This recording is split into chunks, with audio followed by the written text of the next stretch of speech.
Welcome back. You're with us on Trading Hour, and we continue to move along. It's another day when mid caps are outperforming the large cap space. That's something worth noting. 0.7% higher on the mid cap index, whereas the Nifty is up about 25 odd points.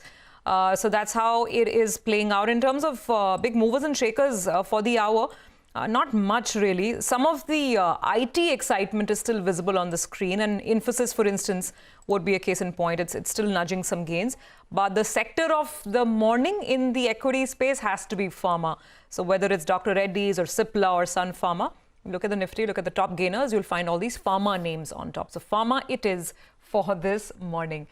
That is the equity market. As promised, it is time for us now to focus on commodities. So let's straight away hop across and go to Manisha, find out which sector is on her radar and what's buzzing, what's hot. Manisha, good morning. Well, it's not hot, but it clearly is hot in the sense of the kind of outlook that we're looking at in sense of crude oil prices. So whether it has been OPEC, Vitol or BP, they've all come out with negative views come in for crude prices in sense of demand in this year and the next as well. And the most bearish of them all clearly has been BP, which says that the global crude market may never recover from the pandemic. The BP also goes on to say in its annual energy report that the world is past the era of growing crude demand in the market. Also that the demand for oil will fall over the next 30 years now. They also have come out with numbers here where they expect the crude demand to fall by nearly 3 million barrels by 2025 and 2 million barrels until 2050. So next 30 years, that is the kind of global demand that we are looking at into the markets there. It also says that the decline in demand is primarily because of the increasing efficiency from the crude producers, also electrification of the road transport. And the third E is about the environment, which is what the political parties and governments are pushing on right now. So whether it is about efficiency, electrification and environment, these are going to be the three major factors that you would see changing the course the way we use energy or crude right now.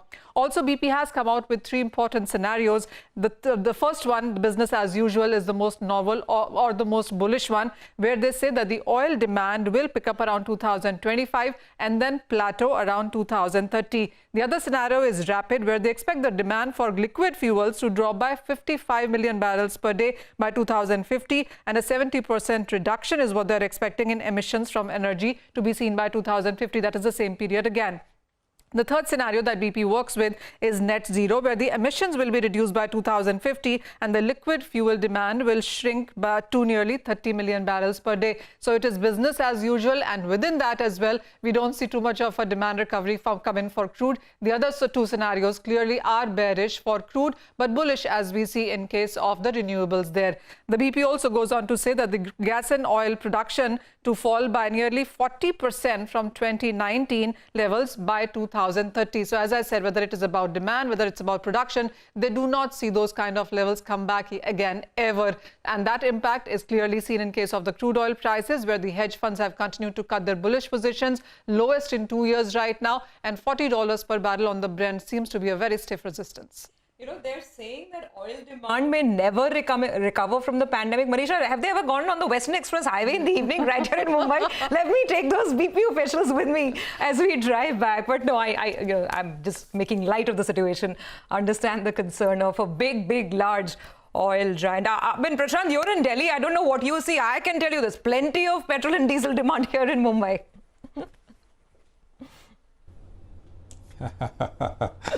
I mean, the traffic certainly suggests so, Surabhi. I mean, it's actually back to normal.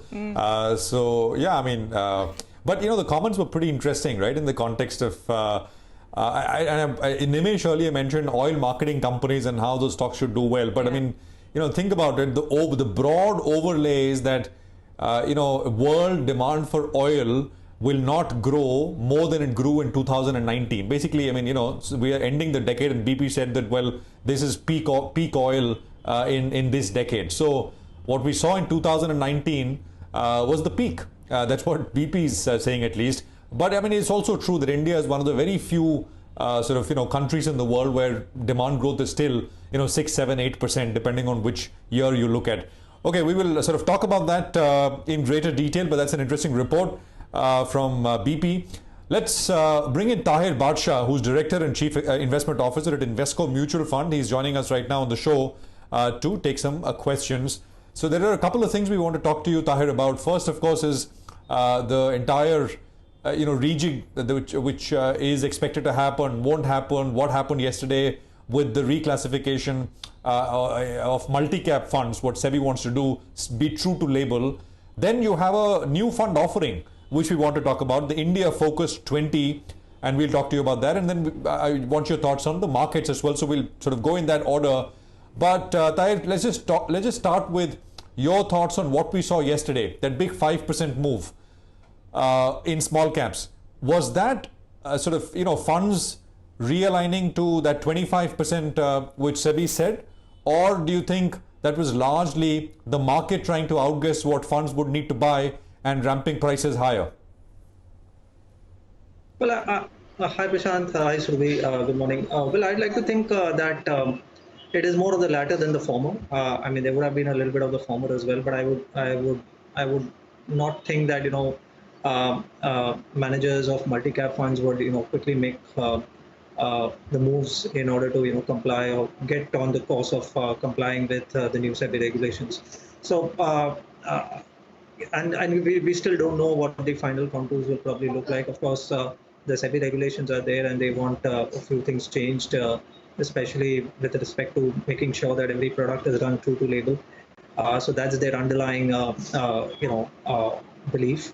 But I think there are options which are available in front of the managers, and they would rather take the path which is most easier and it satisfies all constituents. And to that extent, I'm not too sure if they would be in a tearing hurry to rebalance. Besides which, I mean, we have to be aware that this rebalance is going to be based on data as of December 31st, and we are still 3 months away from there. And things can change. Maybe the recent run-up in prices probably can also influence some movements around the mid-cap, small-cap, and large-cap segments. So I think it doesn't really make sense for anybody. At least, I mean, I would think that way. That let's rush into it and rebalance on day one. So I think there is a fair bit of that enthusiasm and euphoria which has gone around in the last 36 hours with regard to this development. No, so you're saying that there isn't going to be that much rebalance which will be done. I mean, it'll be. Did I hear that correctly, Tahir? And you said it's the latter rather than the former, which explains that big move that we saw yesterday, which is people trying to outguess what funds would need to buy, but that buying from funds may not necessarily happen in the same volume that people are expecting. Possibly, and because managers might actually adopt a few of the options that they have in front of them. So SEBI has also outlined a couple of other options which are there in terms of category shares, in terms of emerging schemes, etc.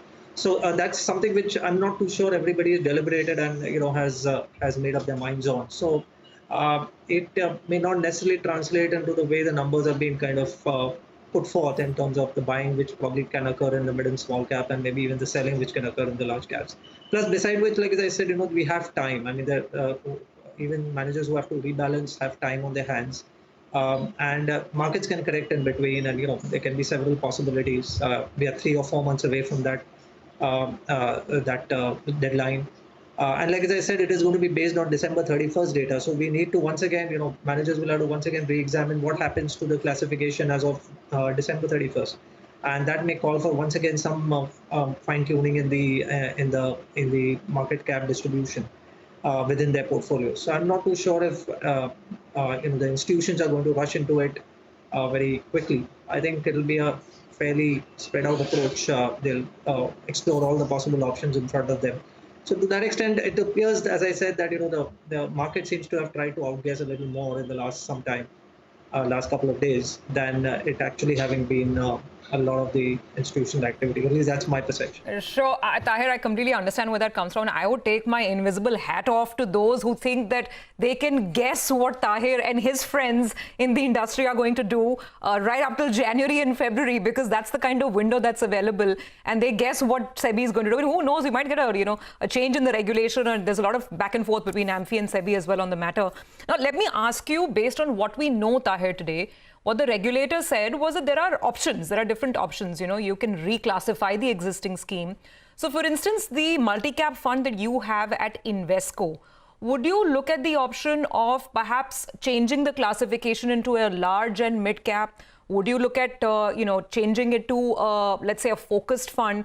Because the counter argument that I got to that, it seemed logical, was that, a focused fund typically comprises of only, I think, 30 or 35 stocks, whereas multi-cap funds have been far more diversified. So how do you overnight change it to a focused fund? Yes, so you're right, Surabhi. Actually, in fact, for us, it has been we've been very well placed with respect to the new regulations which have been announced by SEBI. So we are almost bang in line with the new recommendations which have been prescribed. So we don't really have to do anything in this regard. But that's because that is a route of approaching this whole space of multi-cap and thinking about it as more of a balanced kind of a strategy rather than as a swinger fund that led us to this outcome.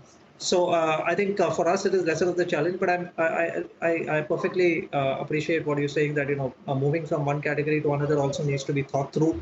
The only two available options for the industry, as it appears for now at least, is the large and mid cap option, where maybe you will be better off. I mean, certainly better off than the current configuration, because you'll have the flexibility to take large caps to the extent of even 65%, and therefore it calls for relatively lesser balancing. Otherwise, a focused strategy. But focused, as you rightly said, has its own challenges. I mean, more from the point of view that, of course, it's a restricted number of stocks, but I think it requires a different kind of mindset. I mean, running with a 20-30 stock portfolio does not necessarily come very easily to everybody. And you're stuck with it for life. I mean, in the sense that you remove such a large amount of AUM on a 30 stock format also is probably going to have the same kind of challenges more or less as the new prescribed norm. So I'm not sure if multi-cap to focus, at least for large size funds, makes a world of a difference. So Tahir, mid-cap is the only way to go. Tahir, what you said right now is very, very interesting. I think you're the few voices that we've heard so far who's saying that they won't have to make a big change because your multi-cap fund already is more or less within the new norms, which is 25, 25, 25. That brings I was talking about myself. I mean, for our fund. For your fund. Us. Yeah, absolutely. That's what I'm saying, because that would be a rarity in the industry, I'm guessing. And that brings me to the heart of the debate. Now, you've been a mid-cap stock picker for so many years now. So where do you stand on the debate? On one side, there's an argument that people are taking the lazy and the easier way. It's much easier to have an HDFC Bank and a Bajaj Finance in your portfolios. The other argument is that small cap companies and mid cap companies simply haven't done that well. This is an era where the big become bigger. So why not be in the bigger stocks? Where do you stand on that fundamental debate? We approach the market in a way that we are willing to look at opportunities in all possible baskets, and that is how our investment process internally is structured as well. So to that extent, we are happy to own businesses which we think we like and where we have our investment premise clearly defined at the outset itself. And if we are playing it for a cyclical reason, we'll make it clear at the very outset that we are playing it for cyclicality. If we are playing it for resilience of earnings, we'll do that. And if we are playing for long-term growth, then we will absolutely make it clear from that perspective as well. So for us, we are okay, and that is the reason why when post 2018, when the recategorization took place, we decided to configure our multi-cap fund to say that, look, we want to run it in the true spirit of a multi-cap, that it should represent a good amount of each section of the market, the large cap, mid cap, and small cap variety, such that over a period of time, virtually over a 3, 4, 5 year cycle, can you get one-third allocation to each one of these? Then that should be a nice outcome, because markets do rotate between these segments. There are opportunities in all these three segments. So we were never averse to owning mid caps and small caps in our multi-cap fund. In fact, our internal guideline is that we do not want to exceed 50% large caps in our multi-cap fund. So I think that is how we've run it over the last 2 years, and it was also with the intention of staying true to spirit and true to label. So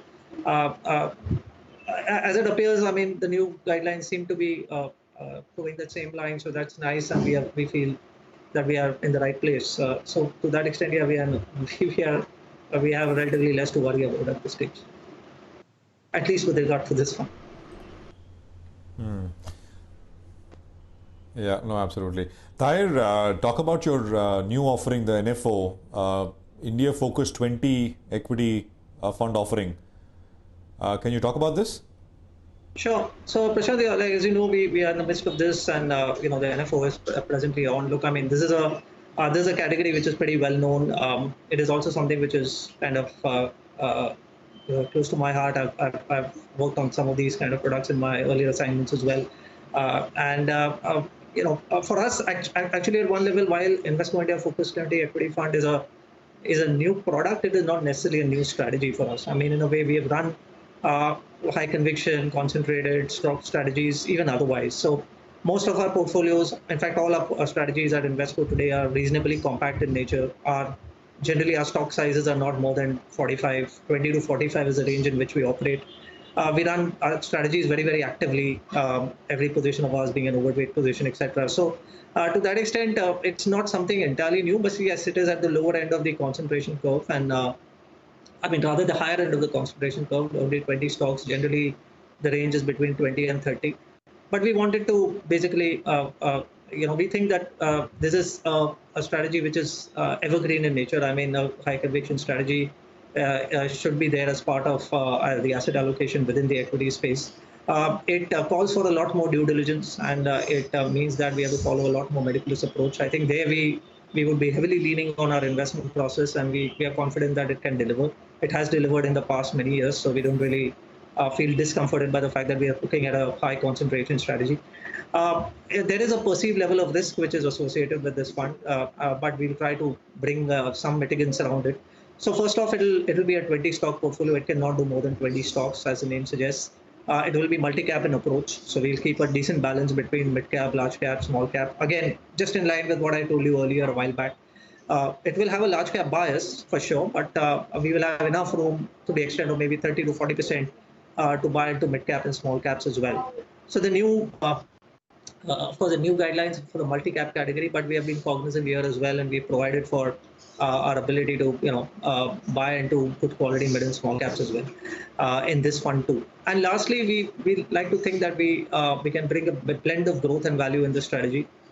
We have a process which differentiates between growth stocks and value stocks pretty well, and we think value at time opportunity is always there in the market at all points in time. So and we've done well as a house in terms of value as well. So we would like to give our investors the opportunity to through this fund to buy into some good quality, high conviction value bets as well. So it'll be a good mix of blend of growth and value at one stage.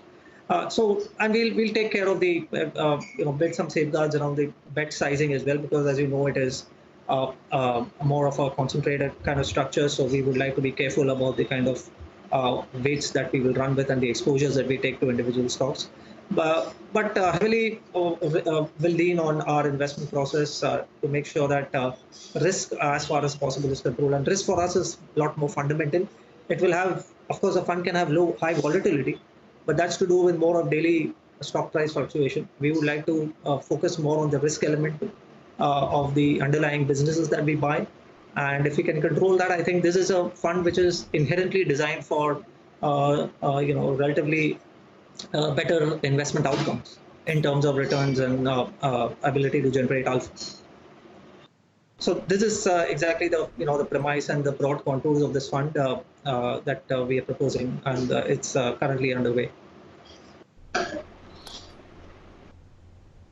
Got it.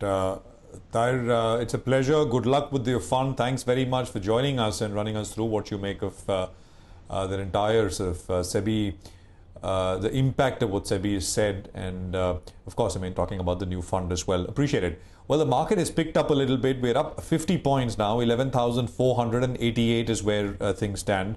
We will take a very quick break here. We are back with more on the other side.